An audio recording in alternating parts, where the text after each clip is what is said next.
Hello, welcome back to Planet 40k, hope you're all well. We're back and we're going to be doing some more Necron reviews. Now we previously had the reviews done, we went through every single unit within the codex, they quite quickly went redundant. However, things did change quite quickly with the balance updates for example, or the new chapter approved books coming out.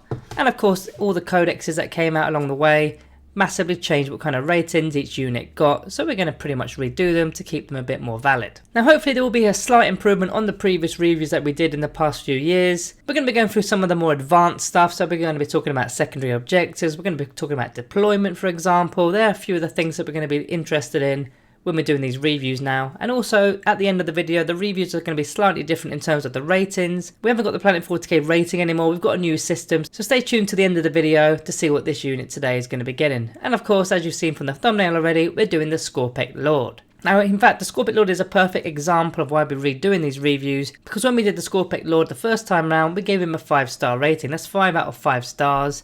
Now at the time of doing his review there was only the Space Marine Codex and the Necron Codex out because it was very start of 9th edition. There weren't any other codexes out. And he looked an absolute beast at the very beginning. Whereas after a few months, when you had to say the Drukhari out, the Blood Angels out, and all those other codexes out at the very beginning, it didn't take us long to realise that he's actually not a 5-star model at all. So you'll see later in the video the new rating system gives us a little bit more flexibility, so I'll explain that at the end of the video. But let's kick on with today's video, which is going to be the Skorpekh Lord. Of course, it's one of your character models from the HQ section of the Codex. He's coming in at 130 points. Now some would say that is a tad pricey for what he does, but we'll see in the conclusion of this video whether it's a good price or not. Now let's take a little brief look at his stats. Of course, he's got the 8-inch movement, he's got weapon skill and ballistic skill value of a 2+. He's got strength and toughness 6, wound 6, attacks 4, leadership 10 and a 3+ save. So the main stat of note for me there is the 8-inch movement, so he's going to be keeping up with the Skorpekh destroyers for example, or any of the other fast attack options, your Ophidian destroyers or one of the other ones that you might want to keep up with this guy, or even your Canoptic Scarabs if you're using them as well, which we'll go over that kind of synergy later in this video.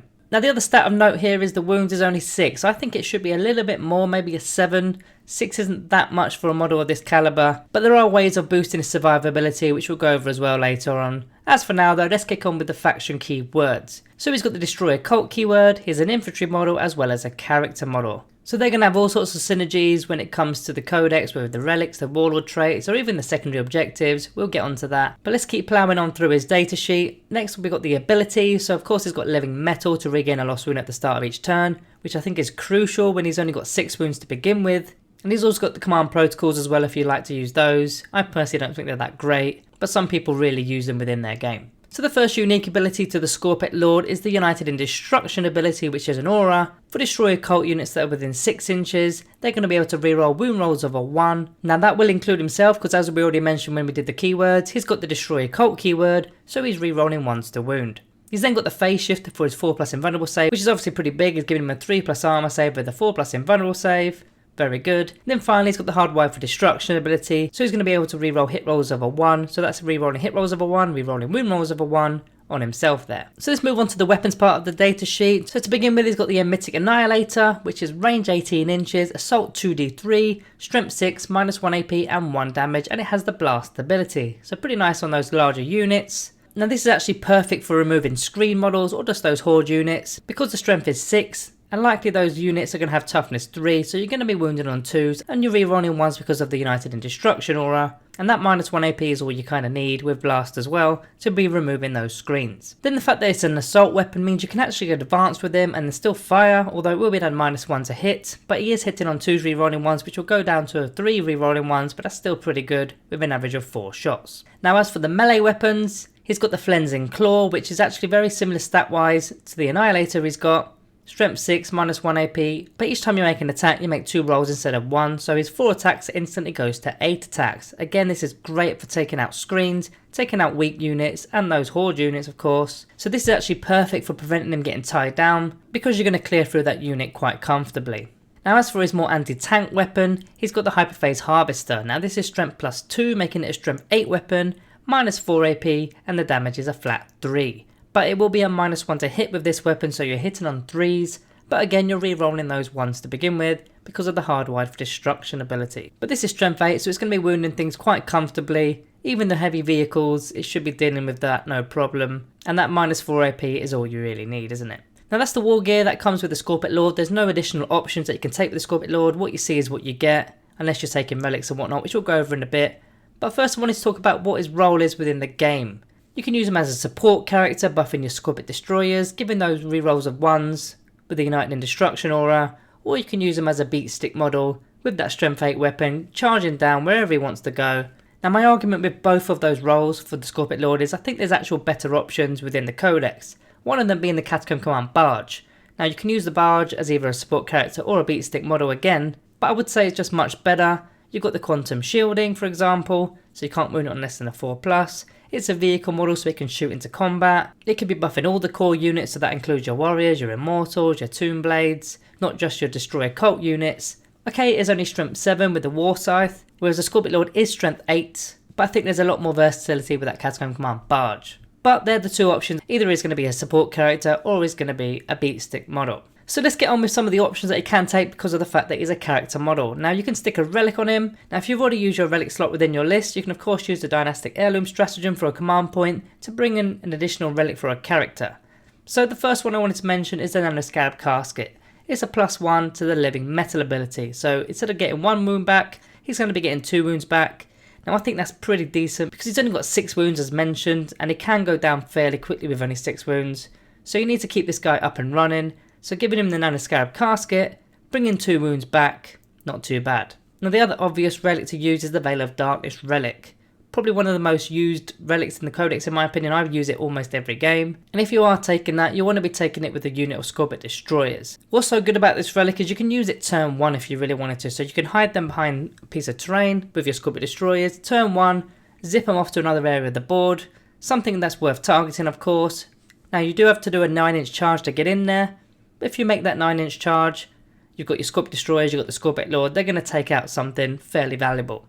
Now one of the tactics you could consider using is veiling a blob of 20 warriors in with the Skorpekh Lord, then just leave the warriors to do their own thing and meet your Ophidian destroyers there because they can deep strike. So you can meet your Ophidian destroyers, give your aura ability out for their rerolls of 1s to wound, and you've also moved your warriors into a better position in the game.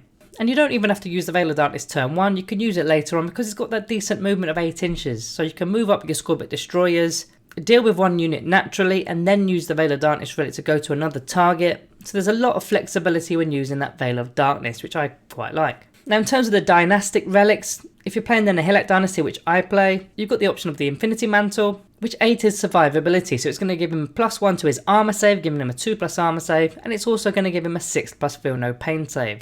So when you break that all down, he's going to have a 2+ armor save, a 4+ invulnerable save, as well as a 6+ feel no pain save. So all of those combined is going to help him survive, especially when he's got 6 wounds. Then the last dynastic relic that I wanted to mention here is the Vanquisher's Mask from the Celtic code. Now the Celtic code isn't the most commonly played code at the moment, but if you were to play the Celtic Dynasty and you take the Vanquisher's Mask, it effectively prevents one of your enemy units that are within 3 inches of the Skorpekh Lord from fighting until everybody else has fought. Now it's one of those fight first, fight last kind of scenarios, but I do find it quite weird that that relic's in a more shooty Dynasty code, but hey, that's what they've got, and if you wanted to use it, hey, why not? So let's move on to the Warlord trait options that are available to the Skorpekh Lord. Now I'm going to go through some of the options that I would personally take. Now if you isn't your Warlord, you can use a rarefied nobility stratagem for a command point to effectively have more Warlord traits within your list. So the first one I wanted to mention is the Enduring Will Warlord trait, which is a -1 to all damage. Now again, I've already mentioned this before, but he's only got 6 wounds, so a -1 to damage could be pretty crucial.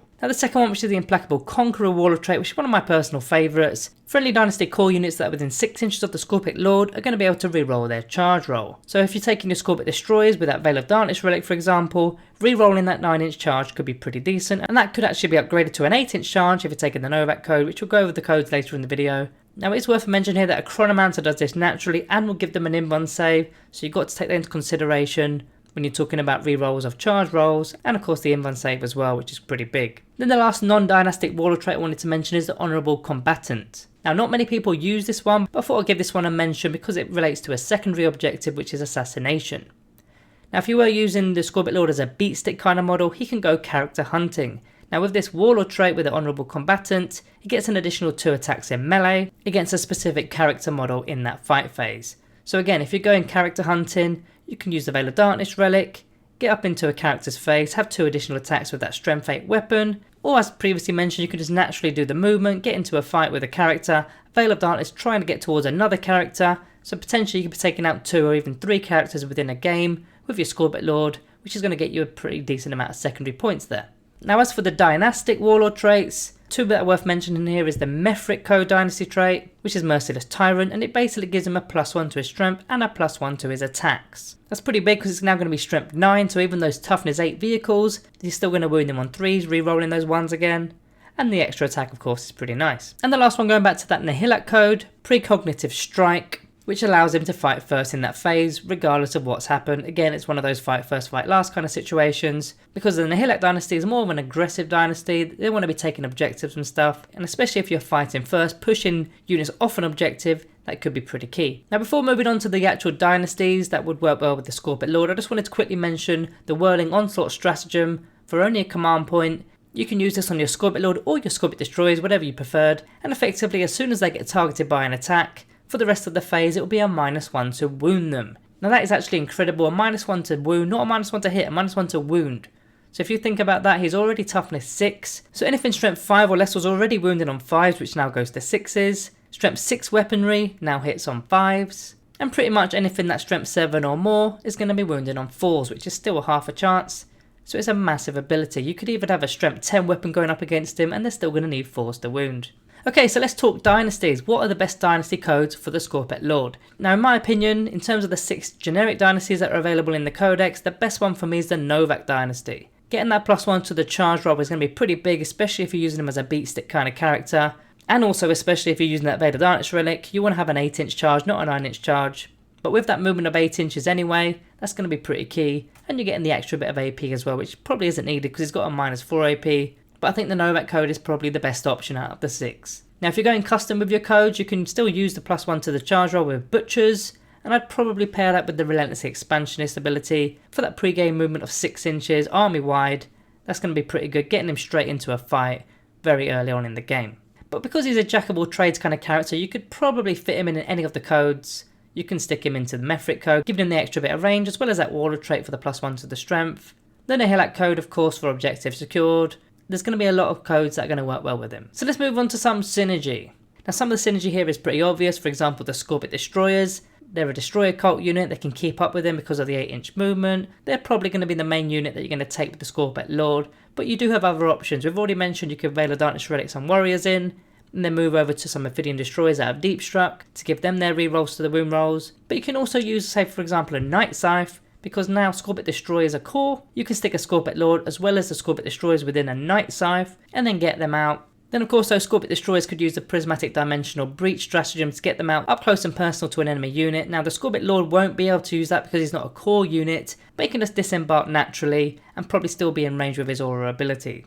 Now one last piece of synergy, which is probably not going to be used but I should mention it, which is the Plasma Sight. Now for 15 points you can bring a Plasma Sight and you can effectively buff your Skorpekh Lord, giving him +1 to his strength and a +1 to his attacks. Now if you do so, you need to roll, and if you do roll a 1, your Skorpekh Lord is effectively dead. So I probably wouldn't do this. If you want to try this out, go for it, but it's a huge risk in my opinion. It's probably better served on a max unit of Skorpekh Destroyers, not your Skorpekh Lord. So that's all the main synergy that I wanted to discuss today. Now I wanted to do some comparisons to some other HQ options within the Codex. Now the first one is the Locust Lord. Now the Locust Lord is 25 points cheaper than a Skorpekh Lord. However, of course his stats are slightly less. He's got weapon skill and ballistic skill value of a 3+, not a 2+. His strength is 5, not 6. But everything else is pretty much identical.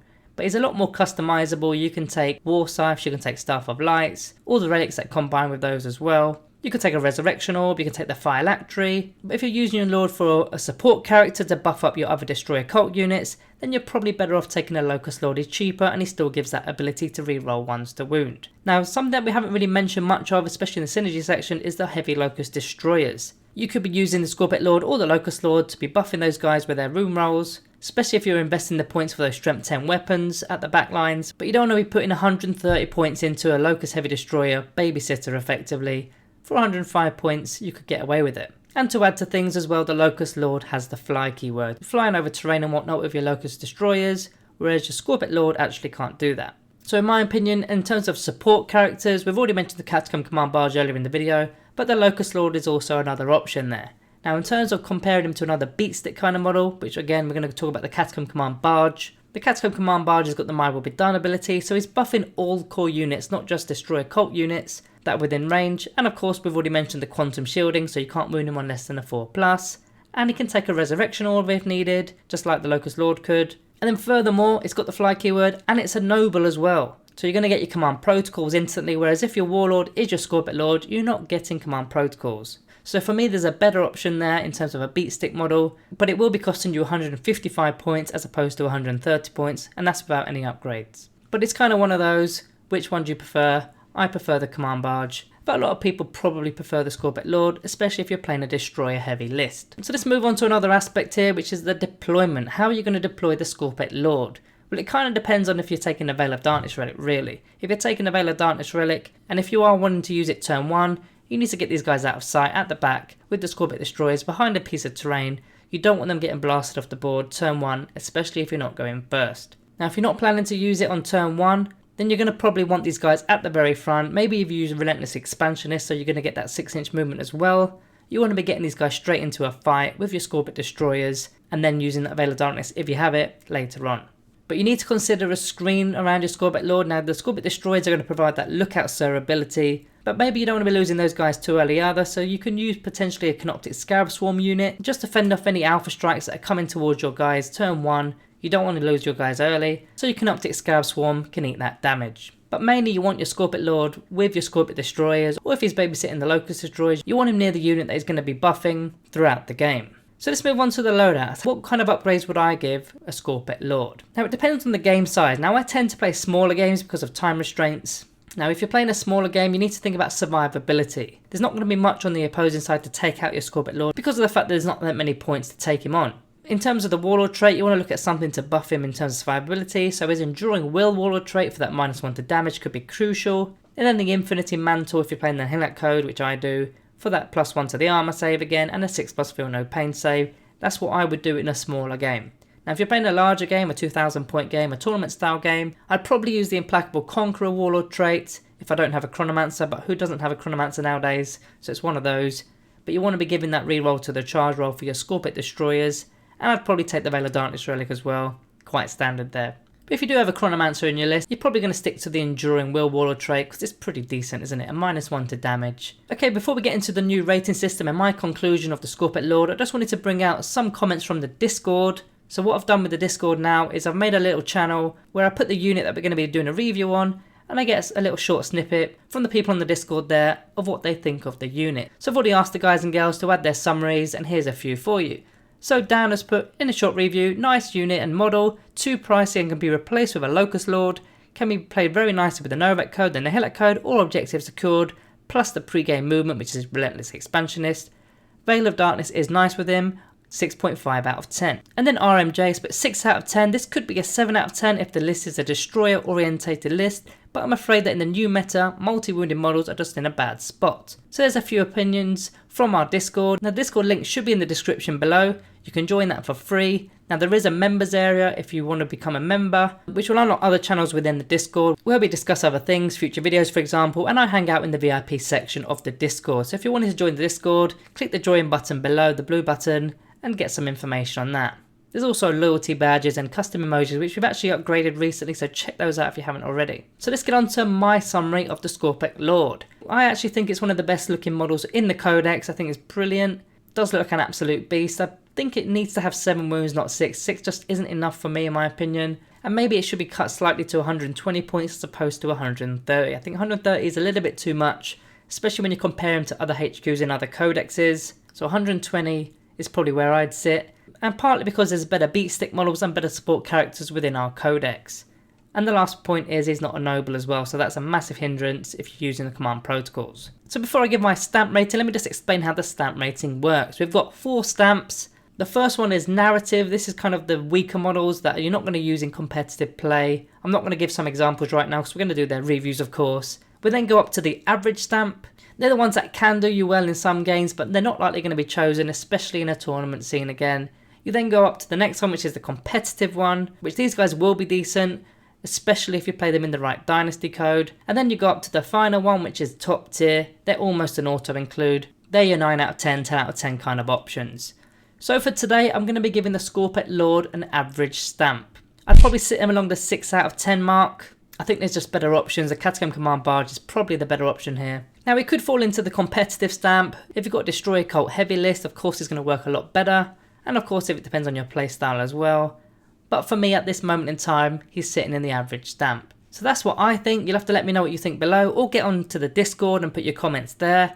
We'd love to have a chat with you all. There's plenty of free areas on the Discord where you can get involved, chat to other members of the Necron community. Also, don't forget to like and subscribe if you haven't already. We want to be doing more of these in-depth videos for each and every unit within the Codex. And we want to be doing more on the tabletop as well around the corner. So like and subscribe. All that's left to say, guys, is thank you all for watching, and I'll see you next time.